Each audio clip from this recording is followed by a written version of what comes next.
¿Qué tal, hermanos? Muy buenos días. Sean todos ustedes bienvenidos. Vamos a comenzar nuestra clase haciendo una pequeña oración pidiendo a Dios que nos envíe su Espíritu Santo para que podamos comprender y hacer vida todo lo que nos comunica esta lección, para que podamos extraer toda la riqueza de esta lección. En el nombre del Padre, del Hijo y del Espíritu Santo. Amén. El día de hoy vamos a ver la lección número 14, que se titula Cristo, nuestro ejemplo. A lo largo de nuestra vida se nos han presentado o se nos han ofrecido diversos ejemplos acerca de cómo debemos actuar y de cómo debemos vivir. El primer ejemplo que tuvimos de vida fueron nuestros padres. Al crecer fueron nuestros maestros. En la escuela se nos enseñaba a seguir el ejemplo de los héroes nacionales y dar la vida por la patria.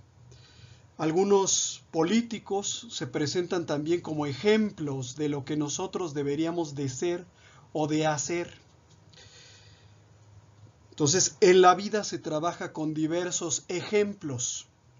Hay personas, me ha tocado conocer personas, por ejemplo, que admiran a Pedro Infante y en su vida personal tratan de comportarse como Pedro Infante, porque es su ejemplo.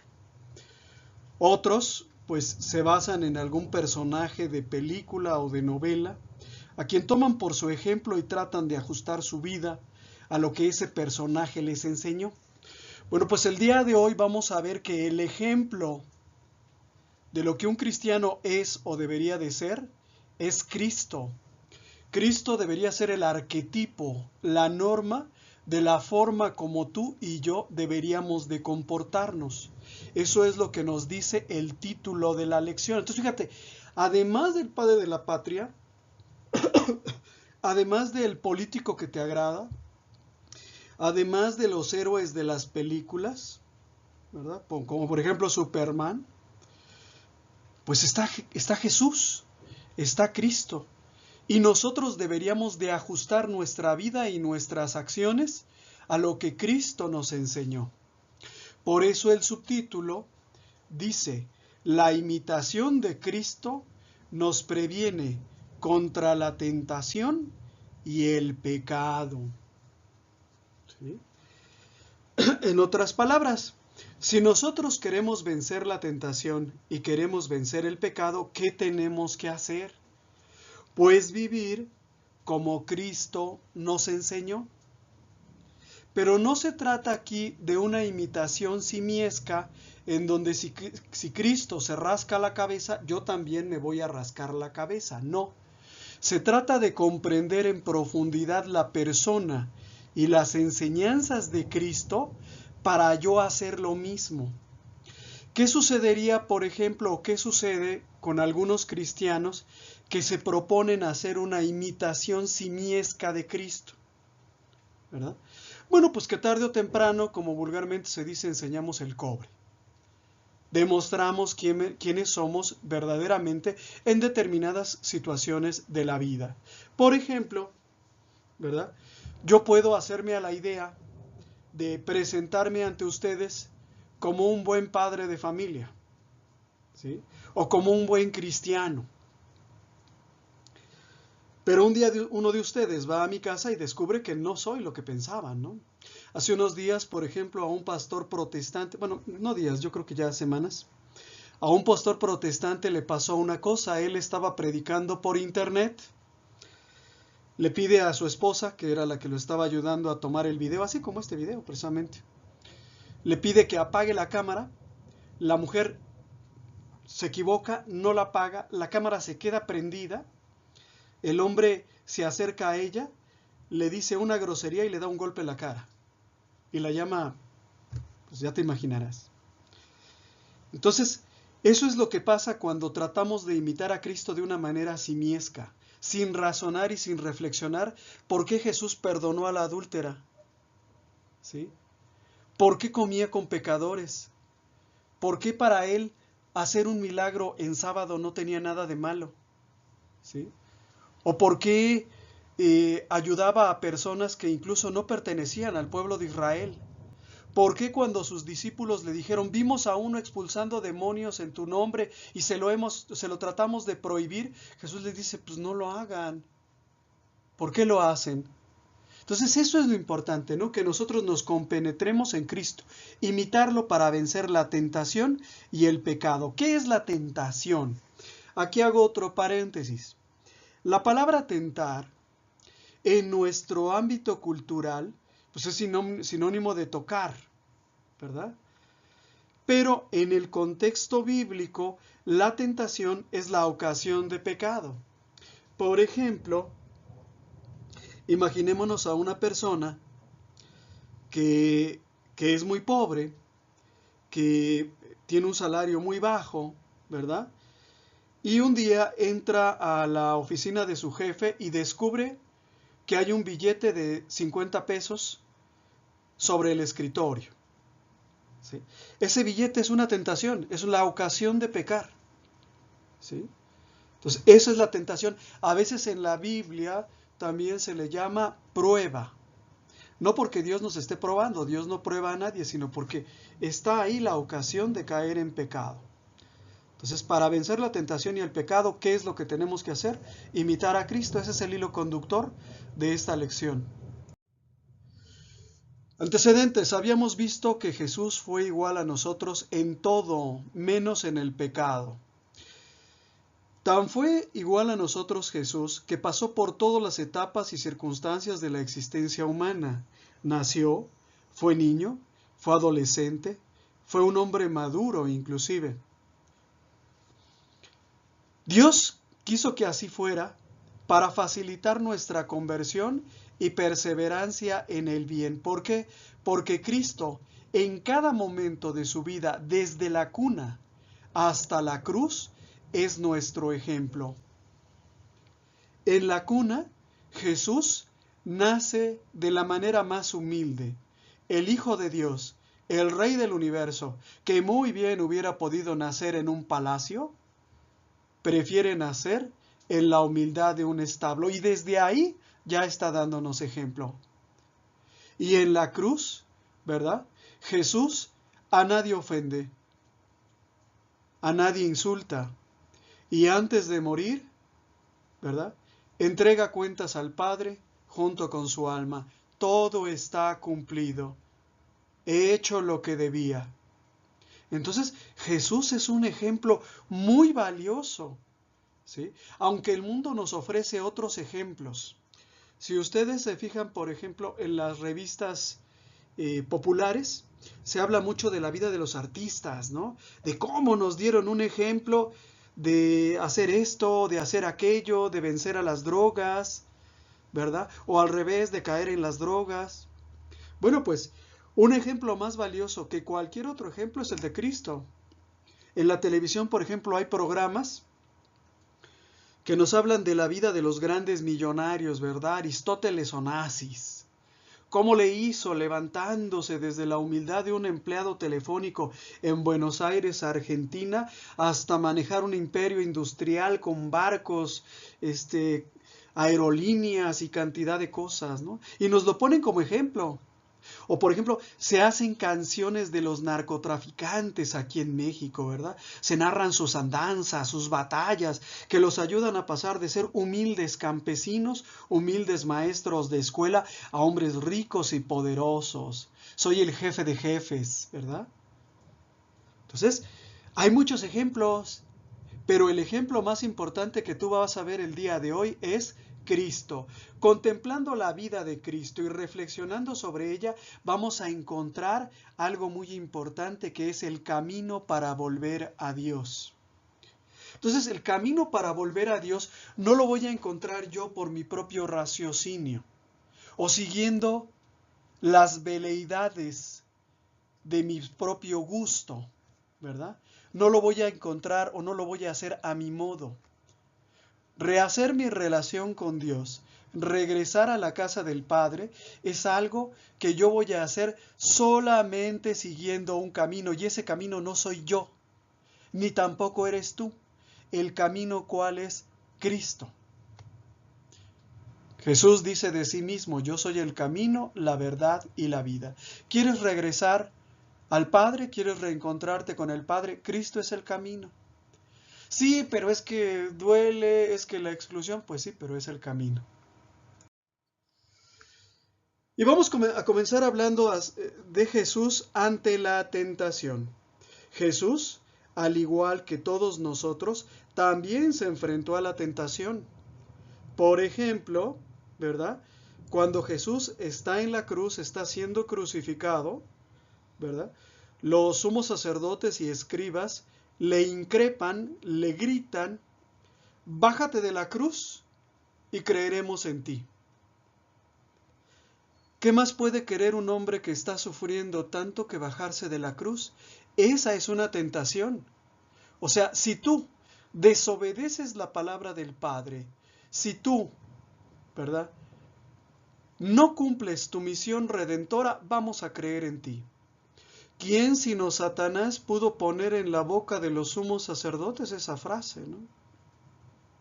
Y en nuestra lección tenemos un pasaje de la Biblia en el que el diablo se acerca a Jesús para tentarlo. ¿Y por qué es importante este pasaje?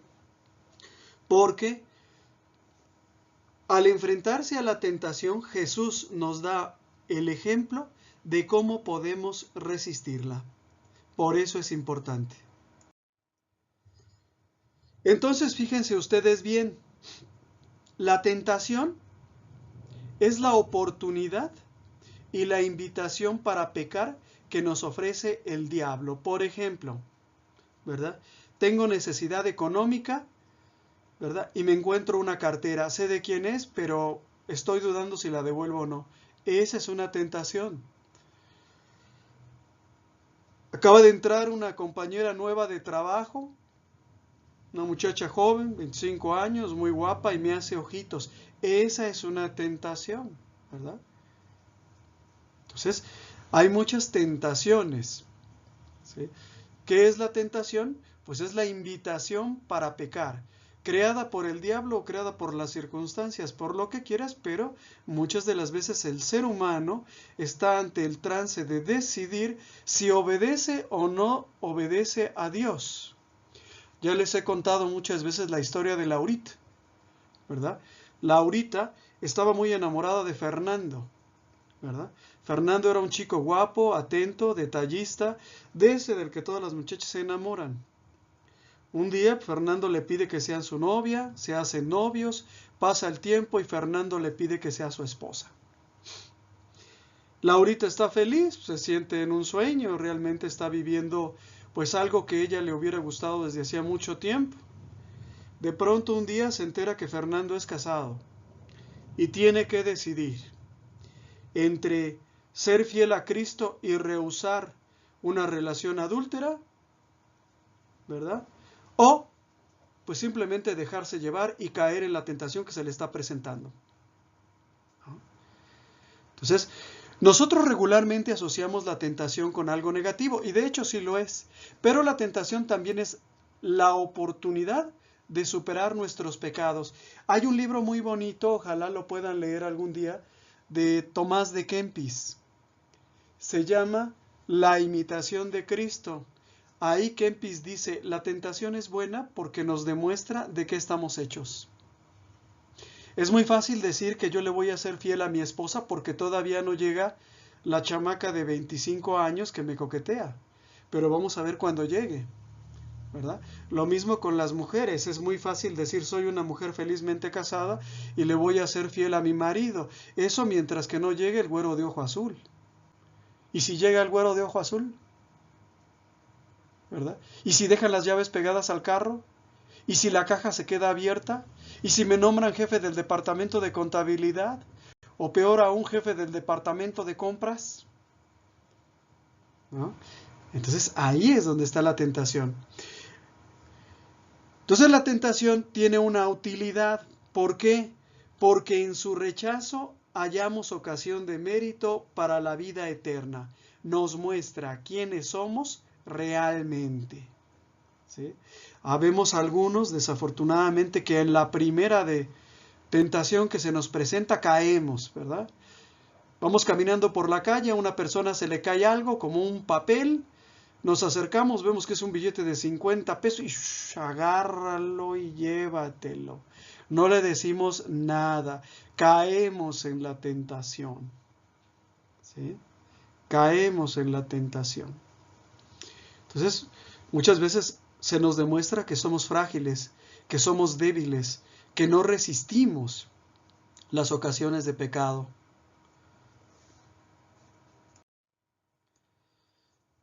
El apóstol Santiago en su carta capítulo 1 versículo 12 dice, feliz el hombre que soporta la prueba. Aquí en esta traducción de la Biblia, la palabra prueba sustituye a la palabra tentación. Feliz el hombre que soporta la prueba, porque después de haberla superado, ¿sí?, al final de nuestra vida, en la vida eterna, recibirá la corona de vida, vida con mayúsculas, está hablando de vida eterna, que el Señor prometió a los que lo aman. Entonces, fíjense bien, la tentación, ¿sí?, por supuesto nadie la desea y nadie la busca, pero en vencerla hallamos ocasión de mérito para la vida eterna. Cristo se expuso a la tentación. Cristo es Dios, ¿verdad? Y como Dios no puede consentir el mal que a nosotros nos atrae. A nosotros nos llama la atención esas circunstancias especiales en las que podemos satisfacer nuestros sentidos, nuestro ego, realizar nuestras ambiciones. ¿Sí? Jesús como Dios no puede consentir el mal. Él, o sea Jesús, marchó a ser tentado, es decir, a pasar por la prueba voluntariamente, cosa que nosotros no debemos hacer, ya que nuestro enemigo, el diablo, nos supera. ¿El diablo quién es? El diablo es un ángel caído. Tiene con nosotros una semejanza con Dios mucho mayor. Nos supera en inteligencia. Decía el Papa Francisco cuando vino a México, con el diablo no se dialoga. ¿Por qué? Porque si te pones a dialogar con el diablo te va a ganar. ¿Sí? Entonces, aguas. Nosotros no debemos exponernos a la tentación. Si yo sé que en algún lugar hay condiciones que me podrían ahorillar a caer en la tentación, lo que tengo que hacer es escapar. Jesús se expuso a la tentación voluntariamente para darnos un ejemplo de cómo vencerla, pero nosotros no somos tan fuertes. Y no hay nada de malo, ni significa ser cobarde el huir de la tentación. El apóstol Pedro nos dice, sean sobrios y estén siempre alerta, porque su enemigo, el demonio, ronda como un león rugiente buscando a quien devorar. En otras palabras, el diablo solamente está buscando la ocasión para que caigamos. ¿Sí? En todo momento está buscando la manera. Hace muchos años tuvimos una reunión de catequistas en mi parroquia y yo aproveché para preguntarle a todos mis hermanos, algunos incluso de escuela de pastoral, ya de grados superiores, 9º, 10º, 11º. Les pregunté, bueno, ¿y qué es el diablo? Y uno de ellos me respondió una idea. Pues no, el diablo no es una idea. El diablo es un ángel caído. Es una entidad, como ángel tiene inteligencia y voluntad, traza planes. Busca la manera de perdernos. ¿Cómo le hago para que este señor se pierda?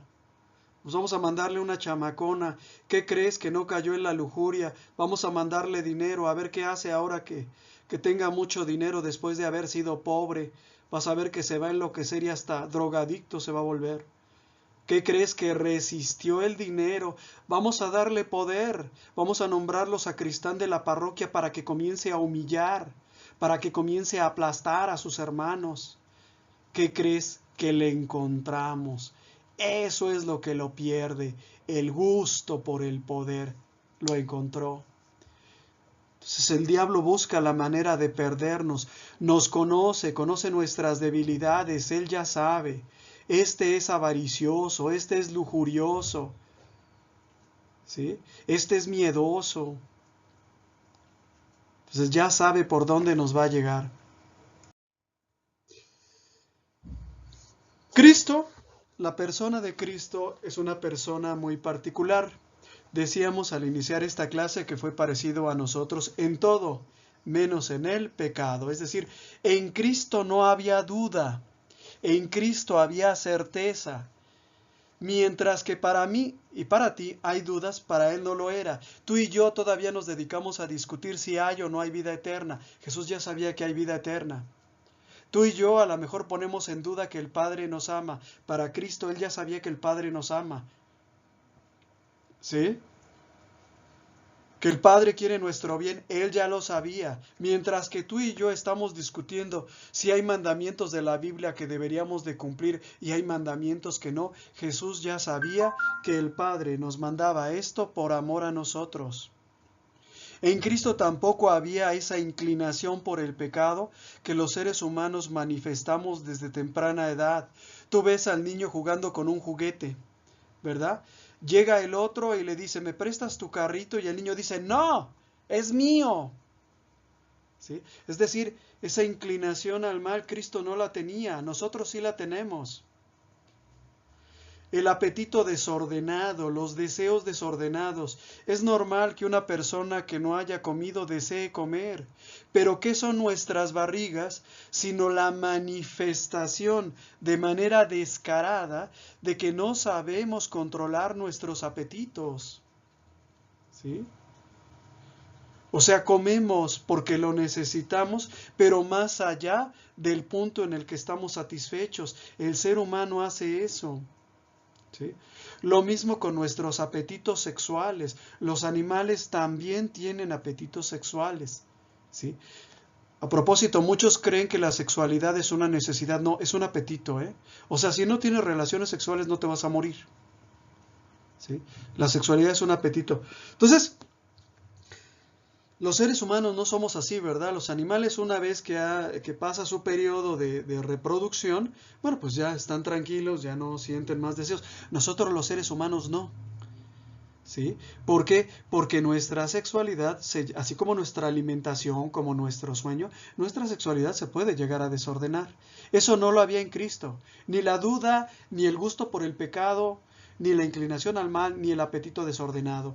Entonces, en la lección se comenta un episodio de la Biblia de las tentaciones de Cristo. ¿Cuál es la importancia de este episodio en la Biblia? Que por primera vez el diablo se encuentra con un hombre, o lo que parece ser un hombre, porque tú y yo sabemos que Cristo es hombre y es Dios, que le desafía, es decir, que marcha al desierto a encontrarse con él y que además le vence. Cristo muestra tener una inteligencia superior a la de Satanás y una voluntad capaz de superarle. El diablo le ofrece poder, le ofrece dinero, le ofrece alimentos, le ofrece fama, y Jesús tiene la suficiente fuerza de voluntad para superarlo. ¿Sí? Cosa que a lo mejor muchos de nosotros no tendríamos, ¿no? Muchos de nosotros a lo mejor, si nos ofrecieran un trabajo y el requisito fuera ser deshonesto, pues a lo mejor diríamos que sí. Si la paga es buena, pues a lo mejor diríamos que sí, ¿no? Al decir esto, me recuerdo mucho del caso de una cantante colombiana muy famosa, ¿verdad? Que cuando... Ustedes saben que ahora toda la fama se maneja por medio de las redes sociales, ¿no? Y alguien le dijo, oye, mira, si enseñas más de aquí y más de allá, van a subir tus likes en Facebook o en Twitter tanto por ciento. Si enseñas un poco más, aumentan tanto por ciento. Y entonces, si tú quieres tener fama, pues aunque implique faltarle al respeto a tu marido, pero tienes que enseñar todo. Y lo hizo, ¿no? Y no es la única, o sea, hay cantidad, ¿no? Que hacen ese tipo de cosas. Entonces, o cuando te ofrecen dinero, ¿no? ¿Cuántos hay que por dinero no han traicionado a Jesús? ¿Sí? Las tentaciones de Cristo, el apóstol Mateo lo narra de la siguiente manera. Entonces Jesús fue llevado por el Espíritu al desierto, ¿verdad? ¿Por cuál Espíritu? El Espíritu Santo, para ser tentado por el demonio, por Satanás, por el enemigo. Después de ayunar 40 días con sus 40 noches, sintió hambre. Después de 40 días sin comer, es natural que tengas hambre. Y el tentador, o sea, Satanás, acercándose, le dijo: si tú eres hijo de Dios, manda que estas piedras se conviertan en panes. Si tú eres hijo de Dios, o sea, lo puso a prueba. Demuéstrame que eres el Hijo de Dios. Quiero verte que conviertas esas piedras en panes. O sea, lo retó, le desafió. ¿Sí? Quiero verte hacer esto. Jesús le respondió: está escrito, el hombre no vive solamente de pan, sino de toda palabra que sale de la boca de Dios. Es decir, Jesús le responde con una cita bíblica, Deuteronomio capítulo 8, versículo 3. Luego el demonio llevó a Jesús a la ciudad santa, o sea, a Jerusalén, y lo puso en la parte más alta del templo, que probablemente sea la más alta de la ciudad, diciéndole: si tú eres hijo de Dios, poniéndolo a prueba, si eres, demuéstramelo, tírate abajo. ¿Por qué? Porque está escrito: Dios dará órdenes a sus ángeles, y ellos te llevarán en sus manos para que tu pie no tropiece con piedra alguna. Observen, Satanás vuelve a tentar a Jesús, pero lo hace con la Biblia en la mano, como un debate entre dos maestros de la ley. ¿Sí? Esta vez Satanás abre su Biblia, Salmo 91, versículos 11 al 12. ¿Sí? Él te llevará en sus manos para que tu pie no tropiece con piedra alguna. ¿Sí?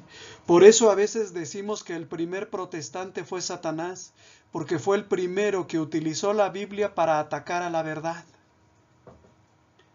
De ahí los protestantes pues lo aprendieron, pero él fue el primero. Pero bueno, vamos a seguir. Jesús le respondió, otra cita bíblica: también está escrito, no tentarás al Señor tu Dios. Es decir, no pondrás a prueba al Señor tu Dios. No me voy a tirar, ¿sí?, de la cumbre más alta solo para que tú veas, ¿verdad? O para que todos vean que Dios me protege. ¿Sí? Es como ahorita con la pandemia, ¿no? No voy a andar sin cubrebocas solo para que todos ustedes vean que Dios me ama y me cuida. El demonio lo llevó luego a una montaña muy alta y le hizo ver todos los reinos del mundo con todo su esplendor. Es decir, lo llevó a que viera el poder económico, el poder material, ser presidente de la república, tener un ejército, manejar los tesoros, los dineros. ¿Sí? Y le dijo Satanás: te daré todo esto si te postras para adorarme. ¿Sí? O sea, le ofreció algo concreto, algo que a lo mejor a ti y a mí, si nos lo hubieran ofrecido, lo hubiéramos aceptado. ¿Sí? Jesús le respondió ante ese ofrecimiento que no era poco: retírate, Satanás, porque está escrito, adorarás al Señor tu Dios y a Él solo rendirás culto. Esto está en Deuteronomio 6:13. Entonces el demonio lo dejó y unos ángeles se acercaron para servirlo. Palabra de Dios, te alabamos, Señor. Este encuentro entre Jesús y Satanás, en primer lugar, se nos presenta como un encuentro entre maestros de la ley. Satanás demuestra que conoce profundamente la Biblia y que usando la Biblia puede atacar a Jesús. Adicionalmente, le ofrece la satisfacción de todas las concupiscencias del ser humano, ¿verdad? De las concupiscencias de los ojos, tener aquello que ves. Las concupiscencias de la carne, satisfacer tu hambre, ¿sí? Y la soberbia de la vida, ¿sí? Tírate abajo para que todos te vean y te admiren, que seas el mero mero, el uyuyuy, ¿verdad? Entonces, le está ofreciendo la posibilidad de satisfacer cada uno de los apetitos desordenados que anidan en el ser humano. Concupiscencias de los ojos, la tendencia a poseer todo lo que vemos. Concupiscencias de la carne, la tendencia a querer todo aquello que nos agrada y nos da placer. Y la soberbia de la vida, la tendencia a ser o a querer ser superiores a los demás. Y Cristo rechaza las tres. Entonces vamos a reflexionar acerca de este pasaje. El diablo acaba de escuchar que San Juan el Bautista bautiza a Jesús y que una voz venida de lo alto dice: este es mi Hijo amado en quien tengo puestas mis complacencias. El diablo quiere investigar quién es Jesús. ¿Por qué quiere investigar quién es Jesús? Porque la palabra Hijo de Dios o la frase Hijo de Dios en el Antiguo Testamento se utiliza en diferentes contextos. Por ejemplo, se utilizaba para los reyes, se utilizaba para ciertas personas o profetas. Entonces el diablo quiere investigar quién es Jesús. El Espíritu Santo, que inspiró y dio energía a los profetas, toma a su cargo la misión profética de Jesús, le impulsa y le acompaña durante su misión profética. No es Jesús solo el que marcha al desierto para ser tentado. No es Jesús solo el que es subido a la cruz. No es Jesús solo el que anda por los caminos. Es Jesús acompañando el Espíritu Santo. Y el Espíritu Santo es el encargado de darle energía, fuerza a los profetas y también a Jesús para soportar, por ejemplo, los rigores de la cruz y los rigores de su misión, que no debió haber sido fácil, porque Jesús en más de un lugar fue casi apedreado, ¿no? Casi despeñado, ¿no? Hay partes de la Biblia donde casi que lo tiran de una peña, de una piedra, pues. También es importante ver cómo Jesús se preparó por medio del ayuno y la oración para vencer a Satanás. Fíjate bien, no solamente por medio de la oración, sino por medio del ayuno. Y aquí hago un pequeño paréntesis. No nos gusta ayunar, porque no sabemos para qué sirve ayunar. El ayuno sirve para educar la voluntad, para eso sirve. Me privo de lo que me es lícito para después con mayor facilidad privarme de lo que no me es lícito. Por ejemplo, a mí me gusta la Coca-Cola, ¿verdad? Me gusta mucho ese refresco. Muchas veces he pensado dejar de tomar Coca-Cola por el bien de mi salud, porque ya he ido a caer en el hospital, ¿sí? Pero cuando recuerdo que me prometí a mí mismo no volver a tomar Coca-Cola, ya me estoy tomando la Coca-Cola.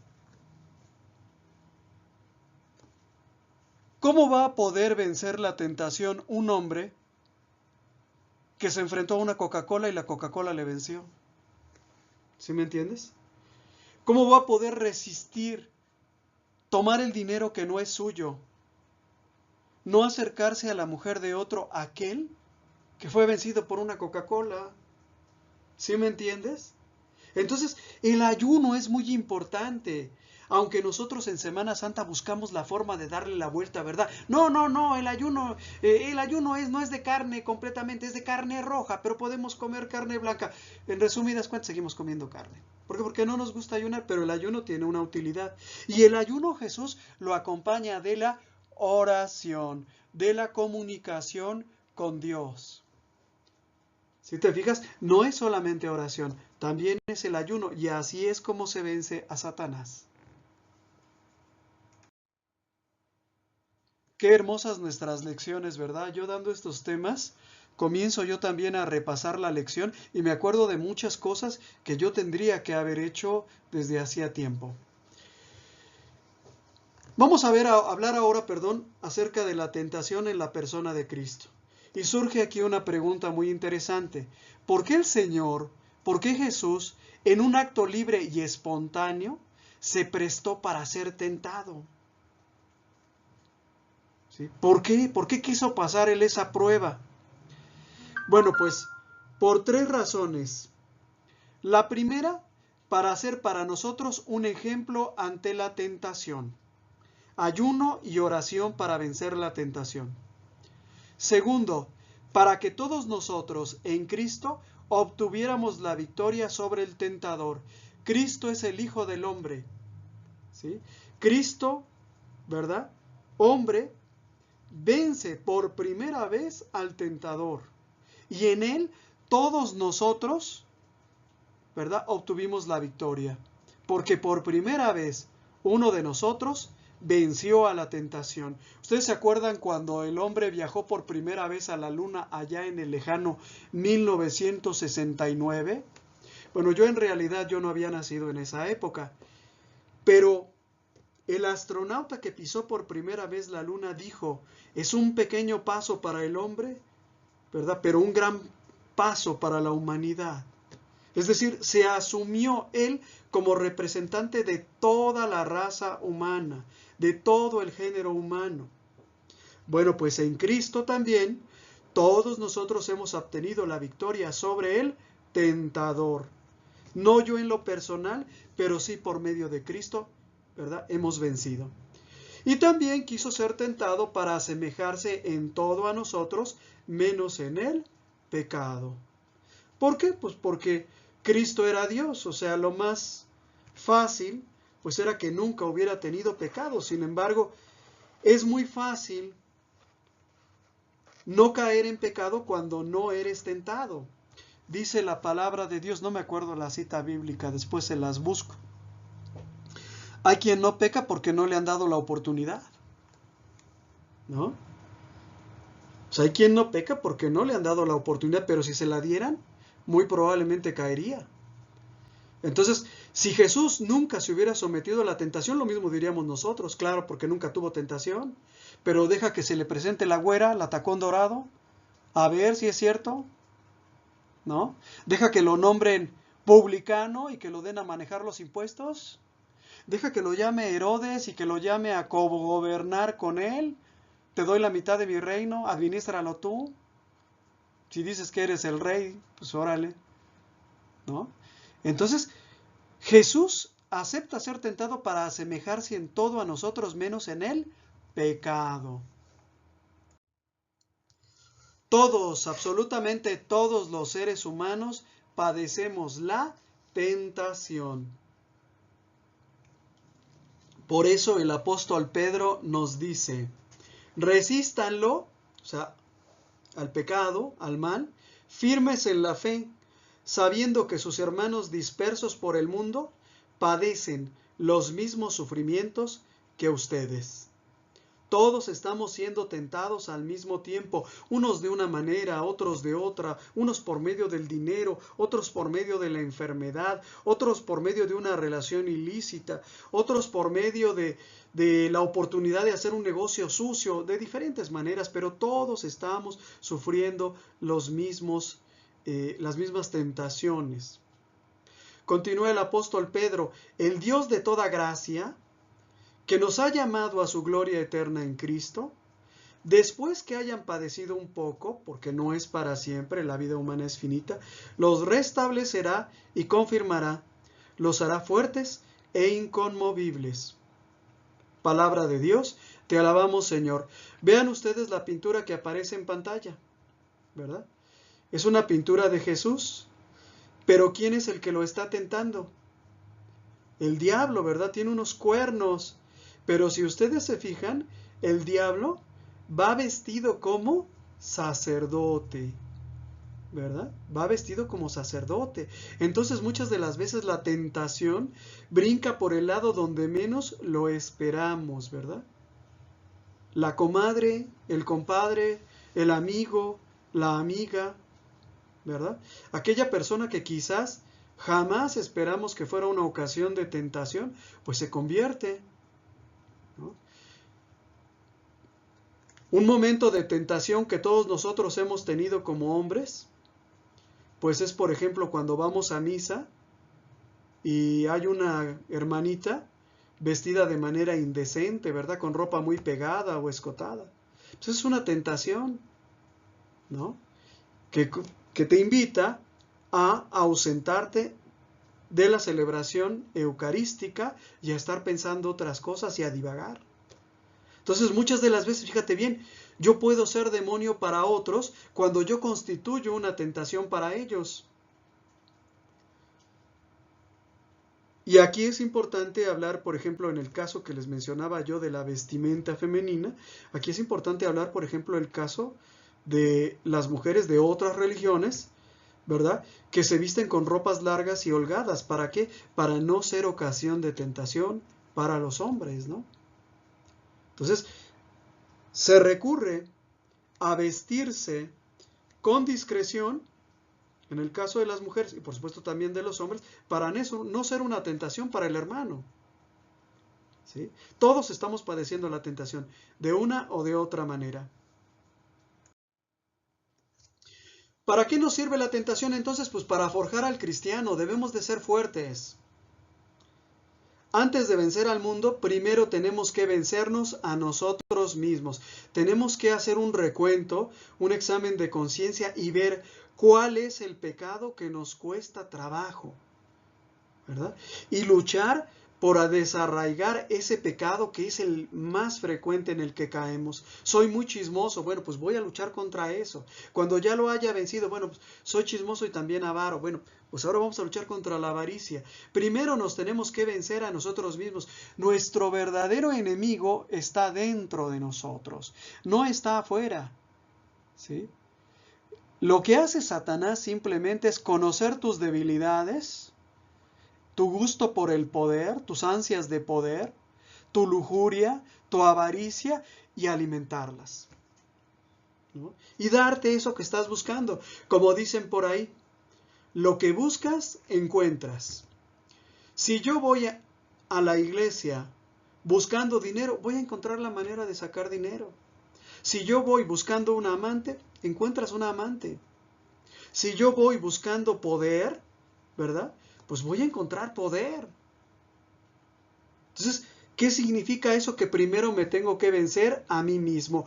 ¿Qué significa vencerme a mí mismo? Que el alma tiene que someter al cuerpo. No es lo que el cuerpo diga, es lo que el alma dice, lo que la razón dice, lo que la inteligencia dice. ¿Qué tal? Vamos a comernos un coctelito de camarones. Muy bien, perfecto. ¿Qué tal que sea uno gigante? Perfecto. ¿Qué tal que sean dos?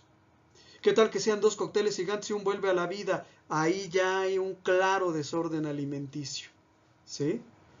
Hace calor, vamos a tomarnos una cerveza, se antoja con el calor. ¿Qué tal que sean dos? Bueno, está bien. ¿Qué tal que sean dos caguamas? ¿Qué tal si mejor nos ponemos a tomar desde hoy hasta el día de mañana a las 10 de la mañana, nos la seguimos toda la noche?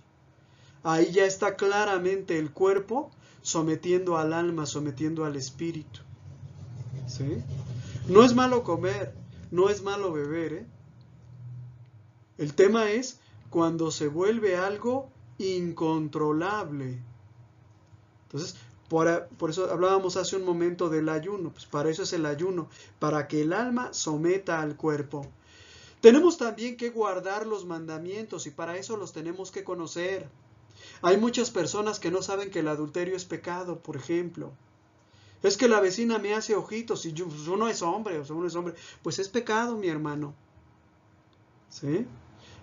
Entonces hay que conocer los mandamientos para saber qué debemos hacer y qué no debemos hacer.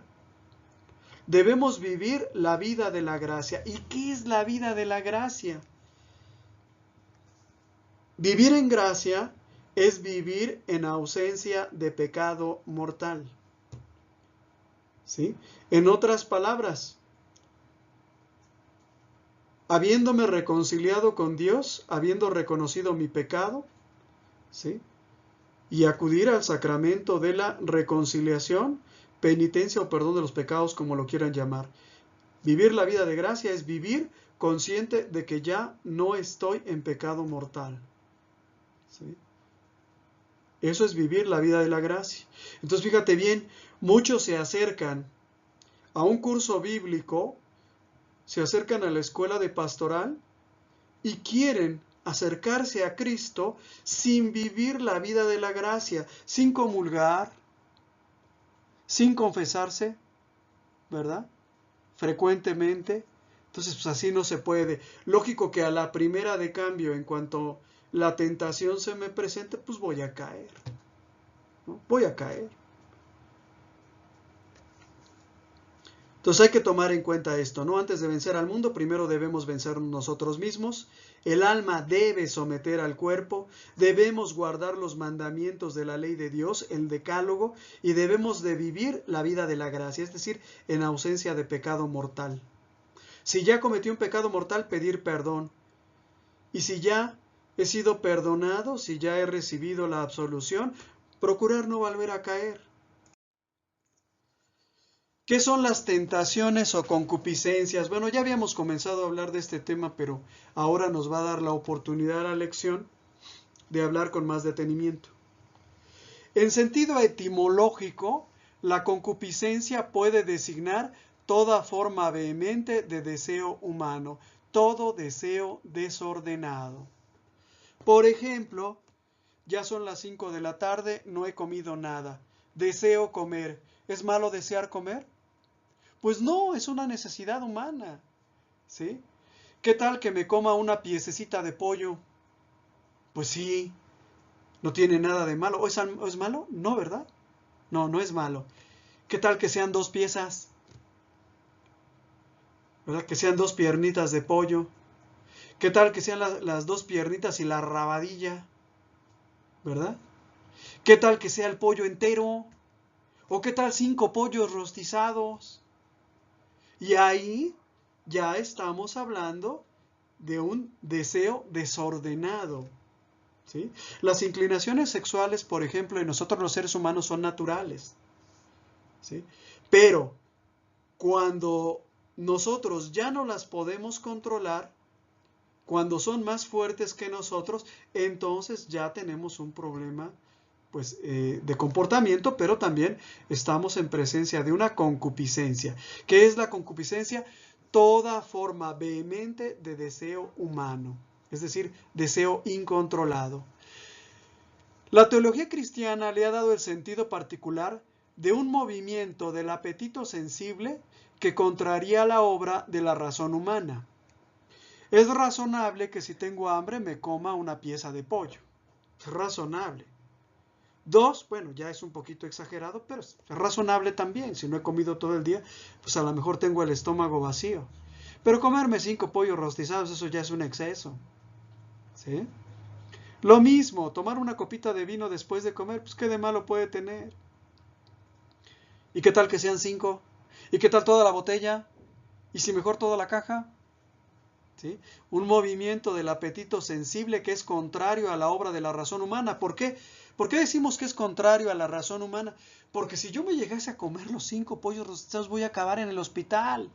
Hace unos años sucedió, ¿no? Hace unos años, en una Navidad, se salió una noticia en el periódico de una mujer que murió porque se comió 40 tamales. O sea, es demasiado. Lo mismo, si yo me propongo tomarme toda la caja de vino, eso le va a hacer daño a mi salud. Entonces, fíjate bien, lo que empezó como un movimiento del apetito, se volvió contrario a la razón y me hizo daño. ¿Sí? Me hizo daño. El apóstol San Pablo la identifica con la lucha que la carne sostiene contra el espíritu. La carne es contraria a los deseos del espíritu. Los deseos de la carne contradicen los deseos del espíritu. Por ejemplo, ustedes, los que toman escuela de pastoral muy temprano. Yo no sé ustedes, pero cuando yo entré a escuela de pastoral que iba en primer grado, la clase era de 8 a 10 de la mañana. Y cuando me iba yo a levantar para ir a la clase, me levantaba a las 7 de la mañana para tomar un baño, comer alguna cosa e irme a mi clase de pastoral. El cuerpo comienza luego a decir, ¿no? Hace frío. Además está lloviendo. Es muy temprano, son las 7 de la madrugada. ¿Sí? En cambio el espíritu dice, no, yo voy a mi clase de pastoral, las clases son muy interesantes, estoy aprendiendo muchas cosas, debo de continuar aprendiendo esto que me va a ser muy útil en mi vida. Entonces, el espíritu quiere, pero la carne es débil. ¿Sí? La carne es débil. Es lo que pasa con el alcohólico, por ejemplo, ¿no? El alcohólico siempre está haciendo juramentos. Ya no vuelvo a tomar, ya no vuelvo a tomar. Y cuando recuerda ya se está echando la segunda copa. ¿Por qué? Porque la carne es la que manda para él. ¿Sí? Y las tentaciones o concupiscencias, pues son en cierto sentido la forma como la carne lucha contra el espíritu. ¿Por qué existen las concupiscencias? ¿Por qué existen los deseos desordenados? Bueno, existen porque la naturaleza humana quedó herida a causa del pecado original. Recordamos en nuestras clases anteriores que uno de los efectos del pecado original fue precisamente la rebelión de la carne contra el espíritu. Desde entonces, nuestro espíritu quiere seguir a Dios, pero nuestra carne dice no porque te van a decir mocho, no porque te van a excluir, no porque luego ya no vas a querer emborracharte, no porque vas a tener que dejar a tu amante, luego te van a pedir que la dejes. ¿Sí? ¿Y dónde comenzó todo esto? En el pecado original.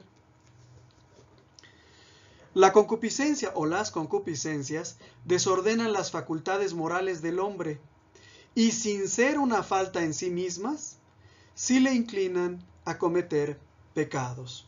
Por ejemplo, imaginemos que yo tengo debilidad por la bebida. No puedo controlar mi manera de beber. Si ustedes me invitan en una tarde soleada una cerveza, yo se las acepto con mucho gusto. Pero al rato ya no es una cerveza sino una caguama. Y al rato ya no es una caguama sino 5 caguamas. ¿Eso me podría inducir al pecado? Claro. En sí mismo, el que exista ese deseo, ese apetito desordenado, en sí mismo no es un pecado. ¿Cuándo es pecado? Cuando yo, ¿verdad? Yendo contra la razón, me entrego a esa concupiscencia y digo, mire, para pronto, son las 2 de la tarde, tráigame 5 caguamas, de una vez. O mejor 10, porque le voy a dar duro, ¿verdad? Eventualmente podría llegar a cometer el pecado de yo mismo, por mi forma de beber, dañar mi salud. ¿Sí? Lo mismo lo que tiene que ver con la comida, por no hablar ya de la sexualidad, ¿verdad? Ya no quiero hablar tanto de la sexualidad. ¿Sí? Entonces, se podría decir también que las tentaciones o concupiscencias es la tendencia o inclinación al mal. ¿Sí? Resultado del pecado original. El apóstol San Juan distingue 3 especies de codicia o concupiscencia. 1, la concupiscencia de la carne. 2, la concupiscencia de los ojos. Y 3, la soberbia. ¿Qué es la concupiscencia de la carne? Es la tendencia del cuerpo a todo lo agradable, placentero y cómodo. ¿Sí? Todos nosotros buscamos naturalmente aquello que es agradable, placentero y cómodo. Incluso sin que ello constituya pecado, en la naturaleza del hombre está esto. Te pongo un ejemplo, el control remoto. ¿Sí? ¿Qué es más cansativo? Bueno, no sé si existe en español el verbo cansativo, en portugués sí existe. ¿Qué es más cansado? ¿Que yo me pare de mi sofá, camine 5 pasos y le cambie a la tele? o que alguien me dé un aparatito para cambiarle a la tele. Pues evidentemente el control remoto, ¿qué te evita? Levantarte, caminar 5 pasos y cambiarle de canal. Para eso se inventó. ¿Sí? Entonces hay una tendencia del cuerpo a todo lo agradable, a todo lo placentero, a todo lo cómodo.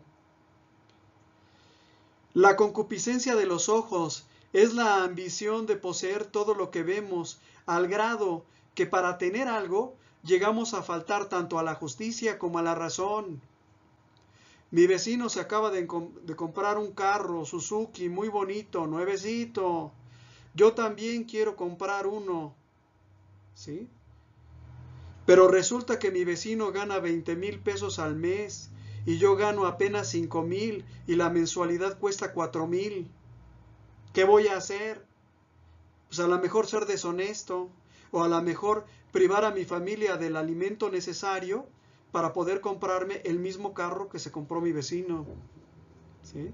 Entonces fíjate bien, la ambición de poseer, ¿sí?, se vuelve algo enfermizo cuando para tenerlo llegamos a faltar tanto a la justicia como a la razón. El vecino gana 20,000 pesos. Si él se avienta el compromiso de comprar un vehículo a crédito, dando, por ejemplo, 4,000 pesos mensuales, ¿sí?, él puede, le sobran 16,000 para comer, para sus gastos, para satisfacer las necesidades de su familia, pero yo solo gano 5,000 pesos. Para tener ese carro yo tengo que matar de hambre a mi familia, o ser deshonesto, comenzar a robar en mi trabajo. ¿Sí? Entonces, las concupiscencias de los ojos nos llevan al pecado, a hacer acciones contrarias a la justicia, es decir, a la ley de Dios, incluso contrarias a la razón. Soberbia, ¿qué es la soberbia? Es aquella vanidad que aparenta ser lo que es, tener lo que no tiene. Es querer ser más que los demás. Presentarnos como lo que no somos.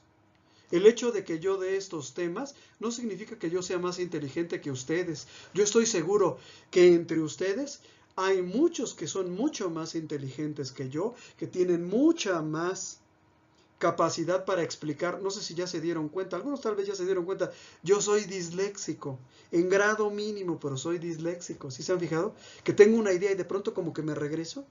Esa es la dislexia. ¿Sí? Y algunos de ustedes podrían no tenerla. ¿Sí? Entonces, los peores pecados que puede llegar a cometer un cristiano, los cometemos cuando pensamos que ya somos santos. Cuando tú pienses que ya eres perfecto, en ese momento vas a comenzar a cometer tus peores pecados. Entonces, abusados con la soberbia, hay que reconocer nuestra humildad, reconocer que somos débiles. Si yo no puedo controlar mi forma de beber, ¿qué sentido tiene que entre a la cantina a saludar a mi amigo el cantinero? ¿Sí? Si yo sé que un amigo, que una amiga me invita a ir a un lugar o a estar en una situación en la que voy a ofender a Dios, reconocer que soy humilde. Mira, yo no puedo acompañarte a ese antro porque ahí hay una persona que me llama mucho la atención y que me gusta mucho, así que no quiero ir porque no vaya a ser que vuelva a caer.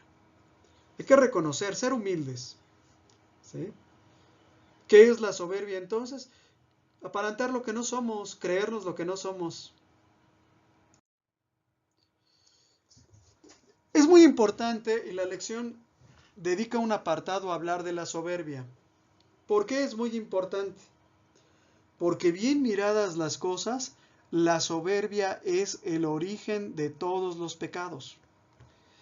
¿Sí saben cuántos son los pecados capitales, verdad? 7. Ira, gula, avaricia, pereza. Son 7, bueno, me faltan 3. Pero el caso no es repetirlos todos. Todos estos tienen su origen en uno que es la soberbia. Por eso la importancia de hablar de la soberbia. Tomás de Aquino indica que el soberbio, la persona soberbia, es aquella que tiene un amor desordenado a su propio bien por encima de otros bienes superiores. Es decir, una persona soberbia es aquella que se ama más a sí misma ¿sí? Su placer, su posición social, su prestigio, su comodidad, por encima de cualquier otro bien, incluyendo a Dios, incluyendo a sus semejantes. ¿Sí? El solo hecho de dudar si existen bienes superiores al propio, ya es, pues, síntoma de este defecto. El solo hecho de pensar, ¿sí?, que haya un bien, o más bien que no haya un bien superior a mi propia comodidad, a mi propio gusto, a mis propias apetencias, ya es síntoma de ser soberbio. Hay bienes superiores. ¿Cuáles son los bienes superiores? En primer lugar, Dios. En segundo lugar, la verdad. En tercer lugar, la justicia, la equidad, el amor. Son bienes superiores, superiores incluso a mí, porque la verdad me trasciende. Desde el momento en que yo digo, por ejemplo, que mi propio bienestar es superior a la verdad, ya estoy incurriendo en la soberbia. Y entonces digo, si estoy vendiendo casas, supongamos que me dedico al negocio de los bienes raíces, pues me conviene mentir para vender esa casa. No les voy a decir que la construcción tiene tal o cual vicio, tal o cual defecto, para venderla y ya después cuando ellos viven ahí que se les caiga encima o que se den cuenta de que tienen que gastar mucho en arreglarla, ¿no? Entonces, desde el momento en el que yo dudo que existan bienes superiores a mí mismo, a mis gustos, a mis apetencias, a mis deseos, ya es síntoma de soberbia. La soberbia es amor desordenado, porque como el soberbio no se conoce quién es, no acepta sus debilidades, no acepta sus errores, sino que tiene un conocimiento de sí como de aquel que quiere ser. Yo quiero ser santo y pienso que ya soy santo. Yo quiero ser bueno y pienso que ya soy bueno porque me inscribí a pastoral, porque fui a misa un día, ¿sí? El soberbio desea ser para él lo que no le es adecuado, ¿sí? Ser lo que no soy, ¿sí? Verme como lo que no soy. Es que yo soy muy bueno, yo he hecho mucho por Dios, ¿verdad? Voy a misa 1 hora cada semana, ¿verdad? ¿Qué sacrificio? Bueno, yo creo que hasta Dios ya me lo debe, pues. El soberbio tiene un conocimiento de sí como de aquel que quiere ser, no como lo que es. La describe como el apetito inmoderado de la propia excelencia que de paso rebaja la dignidad ajena. Desde luego la excelencia es debida a alguna cualidad buena, por eso se puede referir a diversas actitudes humanas. Por el contrario, añade que el humilde no se preocupa de la propia excelencia, pues se considera indigno. Hermanos, los grandes santos y santas de todos los tiempos nunca se han propuesto ser un ejemplo para los demás, que los demás los recuerden, que los demás los imiten. Se han propuesto simplemente ser santos, ¿sí? Y todos ellos, frente a su propia grandeza, han sido humildes. Por ejemplo, San Francisco de Asís, uno de mis santos favoritos, era tan humilde que aunque la gente lo llamaba el santo de Dios, él no se consideraba el santo de Dios. Él se consideraba a sí mismo el más vil de los pecadores, ¿sí? Ni siquiera decía, bueno, soy como todos, hago lo mismo que todos. O sea, ni mucho, ni muy, ni de tan. No, vilísimo pecador, decía él de sí mismo, ¿sí? Advierte también Santo Tomás de Aquino, que la soberbia es la madre y reina de todo defecto, es decir, su origen y su fin. De modo que las otras lacras, los otros pecados capitales, como por ejemplo la lujuria o la avaricia, como hijas naturales tienen cierto parecido a la madre y asimismo cierta propensión a rendirle honores. ¿Por qué decimos que la soberbia es la madre y reina de todo defecto? Bueno, pues porque ¿qué es la lujuria? Sino el deseo de poseer, a todos los hombres o a todas las mujeres. ¿Sí? Es una forma de soberbia. Tú no puedes ni siquiera atender a todas las mujeres si te fuera dado tenerlas. ¿Sí? No puedes atender a todos los hombres si te fuera dado tenerlos. ¿Sí? Lo mismo con el dinero. Suponiendo que alcanzaras tu objetivo de ser rico y ser el millonario más rico del mundo, no te alcanzaría la vida para gastarte todo ese dinero, incluso aunque ya no hicieras nada y te dedicaras solo a gastar. ¿Y qué es ese deseo de tener todo el dinero del mundo? Avaricia. ¿Sí? Lo mismo la pereza. ¿Qué es la pereza? Sino el creer, ¿sí?, que todos deben trabajar menos yo, ¿verdad? Yo soy el único que se dedica a las cosas importantes, a la ciencia, a la filosofía, al trabajo intelectual, y todos ustedes deben de fletarse a trabajar menos yo. ¿Qué es eso sino una forma de soberbia? ¿Sí te fijas cómo la soberbia es la madre de todos los pecados? Que en realidad los 7 pecados capitales son hijos de la soberbia. Bueno, la presunción es motivo de caída. ¿Qué es ser presumido? Pues creerte lo que no eres verdaderamente. Eso es ser presumido. Yo no sé qué edad tengas tú, pero bueno, yo también fui joven alguna vez. Y muchos de mis amigos, muchos de mis compañeros de la escuela, sobre todo de la secundaria, cayeron precisamente en la trampa de las drogas por presunción, ¿verdad? Los drogadictos, cuando van comenzando en su adicción, siempre dicen: cuando yo quiera, dejo la droga. Cuando yo quiera, ahorita me voy a drogar. Algún tiempo, cuando esté con mis amigos, no sé. Cuando yo me case, termine mi carrera, dejo de drogarme. Porque ya soy un hombre casado, un padre de familia, entonces ya voy a dejar de drogarme. ¿Qué te crees? Que no pueden. ¿Sí? Y son muchos los que por andar de presumidos han caído. Cuando quiera lo dejo, ¿no? Entonces, aguas, aguas. ¿Por qué? Porque muchas veces nos creemos más de lo que somos. Decíamos en mi colonia, nos creemos los muy, y resultamos derrotados, ¿eh? Por eso, ¿qué debemos de hacer? Vigilarnos de continuo a nosotros mismos y nunca confiar en nuestras propias fuerzas. Yo solo no voy a poder vencer a la tentación. Máxime que la tentación se presenta de muchas maneras y en todas partes. ¿Sí? Se puede presentar hasta dentro de la iglesia. No creas que porque estamos aquí nosotros no somos sujetos a la tentación. Vean la ilustración que aparece en pantalla, ¿verdad? Un sacerdote leyendo la palabra de Dios, su imaginación le traiciona, ¿verdad? Y comienza a ver cosas que no son y a pensar cosas que no deben. ¿Y quién está detrás de todos esos pensamientos, de todos esos deseos, sino el enemigo, el maligno? Entonces, ¿qué tengo que hacer? Vigilar. ¿Vigilar qué?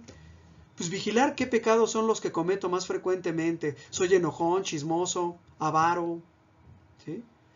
Vigilar mis pensamientos, ¿sí? Vigilar mis deseos, vigilar mis sueños, mis anhelos, ¿sí? Y nunca confiar en nuestras propias fuerzas, porque nosotros, por nuestras propias fuerzas, no podemos vencer la tentación, ¿sí? No podemos. Por eso, bueno, no sé si ustedes conozcan un poquito los alcohólicos anónimos. Para vencer ellos a la bebida, pues tienen que buscar el apoyo en un ser supremo, lo que luego ellos llaman el factor X, ¿verdad? Es decir, alguien más fuerte que ellos que los ayude a vencer la tentación, porque yo solo pues caigo de volada, ¿no? Entonces, no hay que confiar en nuestras propias fuerzas y estar siempre vigilantes, ¿sí? Mis pensamientos, mis deseos, mis palabras, mis pasos, mis amistades. San Pablo en la carta a los Romanos capítulo 7 nos dice: porque sé que nada bueno hay en mí, es decir, en mi carne. En efecto, el deseo de hacer el bien está a mi alcance, pero no el deseo de realizarlo. Y así no hago el bien que quiero, sino el mal que no quiero. Pero cuando hago lo que no quiero, no soy yo quien lo hace, sino el pecado que habita en mí. De esa manera, vengo a descubrir esta ley. Queriendo hacer el bien, se me presenta el mal, porque de acuerdo con el hombre interior, me complazco en la ley de Dios, pero observo que hay en mis miembros, en mi cuerpo, otra ley, que lucha contra la ley de mi razón y me ata a la ley del pecado que está en mis miembros, es decir, en mi cuerpo. Palabra de Dios, te alabamos, Señor. En todos nosotros se está librando en este momento una batalla entre la carne y el espíritu. Y si en tu interior no se está librando esta batalla, quiere decir que a ti Satanás ya te venció. ¿Sí? Que a ti ya te venció. Eso es lo que quiere decir. Entonces, hay que tener cuidado. Muchas veces queremos hacer el bien. El alcohólico, por ejemplo, ¿cuántas veces no ha deseado dejar de tomar? El hombre que golpea a su mujer, ¿cuántas veces no ha deseado ser un buen padre, un buen esposo, cariñoso, detallista, y no lo consigue por más que lo intenta? ¿Sí? Entonces hay que tener cuidado con esto. Hay que buscar la ayuda de Dios. Ayuno, oración, lectura espiritual, comunión, Eucaristía, confesión. Entonces, ¿cuáles son las armas? Híjole, comencé a comentarlo, pero bueno, ¿cuáles son las armas que tenemos para vencer la tentación? En primer lugar, huir las ocasiones lejanas de pecado. Si yo tengo debilidad por la bebida, ¿verdad? Y me dicen que el próximo domingo, o sea, dentro de 7 días, vamos a ir a la cantina a hacer una visita de cortesía a nuestro muy buen amigo el cantinero, ¿qué tengo que hacer? Pues decir que no voy, ¿verdad? Si allá en ese lugar en donde estoy hay una persona que se me insinúa, que me coquetea, ¿verdad? Y sé que soy débil, no ir, ¿sí? Evitar las ocasiones lejanas de pecado. Segundo, huir de las ocasiones próximas de pecado. O sea, si ya estoy frente a la tentación, pues huir. Más vale, como dice el dicho, aquí corrió que aquí quedó, ¿sí? Más vale que después me juzguen como una persona sexualmente desviada por no haber querido incurrir en infidelidad para con mi esposa, que haber caído por haberme expuesto a lo tonto, ¿sí? Más vale mejor, pues, no aceptar el puesto que me da la oportunidad de cometer un robo, ¿sí? Si creo que voy a ser débil y que probablemente caiga, ¿no? Y por último, pues rechazar la tentación cuando se presente, ¿sí? Aunque nos llamen como nos llamen, aunque Satanás por medio de las demás personas nos castigue, pues tenemos que rechazar la tentación cuando se presente. Por ejemplo, en nosotros que somos hombres, cuando tenemos problemas con la bebida, es muy común que haya alguno que no quiere tomar, que estemos en una fiesta, en una reunión, en una comida de trabajo y nos ofrezcan vino, y este venga y diga, no, muchas gracias, no voy a tomar vino. Y entonces comienzan los otros, ¿no? A aguijonearlo. Te pegan en tu casa, ¿verdad? Te pega tu mujer. No, no, no, a él no le den porque le van a pegar. Y lo hacemos sentir avergonzado de la lucha que él está librando en contra del mal. Y nosotros tenemos que entender que en algunos momentos Satanás nos puede hablar a través de otras personas, incluso de un amigo, ¿no? Y entonces la persona se siente avergonzada y ya para que no me digan que soy mandilón, para que no me digan que mi mujer me manda, pues échenme la copa de vino, ¿no? Mejor 2 y bien cargadas porque les voy a demostrar que yo sí soy hombre, no lo que ustedes están diciendo. ¿Cuántos hay, verdad? Que por no haber sabido rechazar la tentación, ¿verdad? Pues han caído en los peores extremos, ¿no? Hay videos muy interesantes de personas que han caído en la trampa de las drogas, por ejemplo. Me acuerdo mucho de un video de una mujer colombiana que antes de caer en la trampa de las drogas, era una abogada exitosa allá en su natal Colombia. Y ella cuenta, dice que ella era una mujer abogada de profesión, ¿verdad? Exitosa, que un día fue a una fiesta y vio que había personas que se drogaban. Y en ese momento, por la curiosidad, dijo, yo quiero probar la cocaína. Dice, a partir de ahí, jamás la pude dejar. Dejé mis amigos, dejé mi trabajo, perdí mi casa, acabé viviendo en la calle. Y ella decía, no debió haber nunca una primera vez. Ese fue mi error. Entonces hay que aprender a rechazar. ¿Sí? Nos digan lo que nos digan, hay que aprender a rechazar la tentación cuando se nos presente. Y contamos también, además del ayuno y la oración que ya hemos mencionado, ¿verdad? Contamos con otros auxilios espirituales. Por ejemplo, el estado de gracia y ausencia de pecado mortal. Si has cometido algún pecado, confiésate. Si no te has casado, cásate. Bueno, si es posible, ¿verdad? Sin incurrir en pecado, cásate. Arregla tu situación vital. ¿Sí? El estado de gracia es muy útil para vencer la tentación. La oración ante las ocasiones lejanas o aún próximas de pecado. La frecuencia de los sacramentos, particularmente la Eucaristía y la reconciliación. ¿Sí? Mira, la Eucaristía es al alma lo que la comida es al cuerpo. ¿Qué sucede con una persona que no come? Pues que está débil. Y si deja de comer por un periodo prolongado, va a haber momentos en los que ya no va a poder sostenerse de pie. ¿Sí? Tiene que comer para estar fuerte.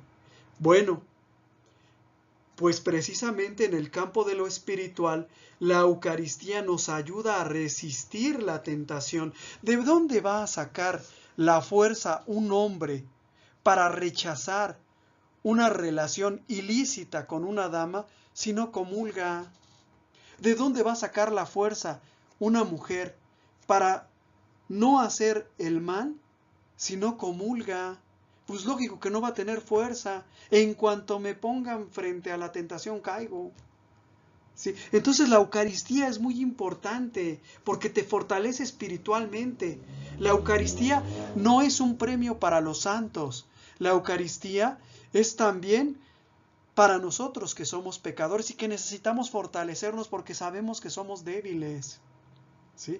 Lógico, tenemos que reconciliarnos con Dios, tengo que ir con el sacerdote, reconocer mi pecado con la vergüenza que eso implica y pedir la absolución.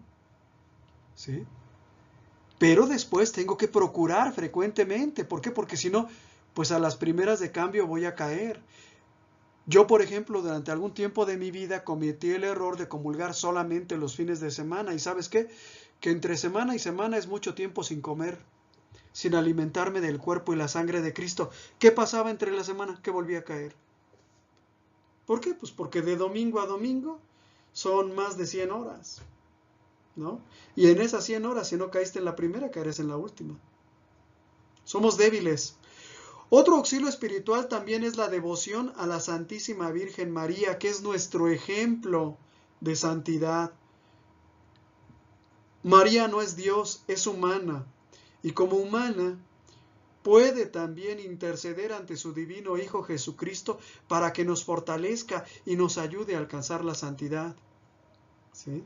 Entonces María el culto a la Santísima Virgen María es muy útil. Recen el rosario diario si pueden. Vayan a misa diario si pueden. Comulguen tantas veces como puedan. Si hoy hay misa en tu parroquia, ve. No pierdas la oportunidad. ¿Sí? Y como una preparación remota contra la tentación, pues está el ayuno que ya hemos mencionado, los actos penitenciales, los actos de arrepentimiento, el examen de conciencia, de preferencia diariamente, por las noches cuando estés en tu habitación, cuando ya te vayas a acostar, hacer un examen de conciencia. ¿Qué pecados cometí hoy? Bueno, pues miré a una persona con deseos impuros, mentí, ¿verdad? Me quedé con el cambio. Acudir a la dirección espiritual, pedirle a un sacerdote, por ejemplo, que nos dirija espiritualmente. La limosna también es muy útil, la ayuda a los pobres, ¿sí? Son auxilios espirituales que tenemos. Entonces, si te fijas, no estamos solos. Para vencer la tentación, Dios no nos deja solos. Haz de cuenta como David contra Goliat, ¿no? Y me va a dar en la torre y me va a hacer pedazos. No, tú tienes armas, tú tienes tus piedras, tú tienes tu onda. ¿Cuál es? Ayuno, oración, actos penitenciales, el ejemplo de la Santísima Virgen María, la Eucaristía, el sacramento de la confesión, ¿sí? Y piecitos para correr si es necesario, ¿no? Ya hablando en ese plan. Hasta aquí nuestra clase. Vamos a terminar con las reflexiones personales. Pregunta número 1. ¿Cómo voy en mi imitación de Cristo? ¿Procuro asemejarme a Él o ni siquiera se me ha ocurrido parecerme a Él? Segundo, esa mala tendencia, mi pasión dominante, el pecado que me consume, el que siempre cometo, ¿hago algo para combatirla? Siguiente pregunta, ¿he utilizado bien los medios para precaverme del pecado? Por ejemplo, la confesión, por ejemplo, la comunión, o ni los utilizo. Siguiente pregunta, ¿sería yo capaz de romper con una amistad que me aparta de Dios? Por ejemplo, si un amigo o una amiga me conduce a pecar, me invita a cometer un pecado, ¿sería yo capaz de romper mi amistad con esa persona? Cada uno de nosotros tiene que responder a estas preguntas para sus adentros. Resolución. Nos ponemos todos de pie y decimos juntos: Virgen Santísima, quiero de veras imitar a mi modelo, Jesús, tu Hijo amado. Ayúdame a no hacer nada que me aparte de Él. Así sea. Bueno, hermanos, pues muchas gracias. Hasta aquí nuestra clase. Que el Señor los bendiga y si Dios quiere nos vemos aquí la próxima semana. En el nombre del Padre, del Hijo y del Espíritu Santo. Amén. Muchas gracias por tu atención. Esperamos que este video haya sido de tu agrado. Nuestro trabajo se mantiene gracias a las aportaciones de amigos y benefactores. Si nace de tu corazón hacer alguna aportación y tienes posibilidad de hacerlo, aquí te dejo mis datos bancarios. Si no puedes hacer alguna aportación, con una oración es más que suficiente. Que Dios te bendiga y muchas gracias.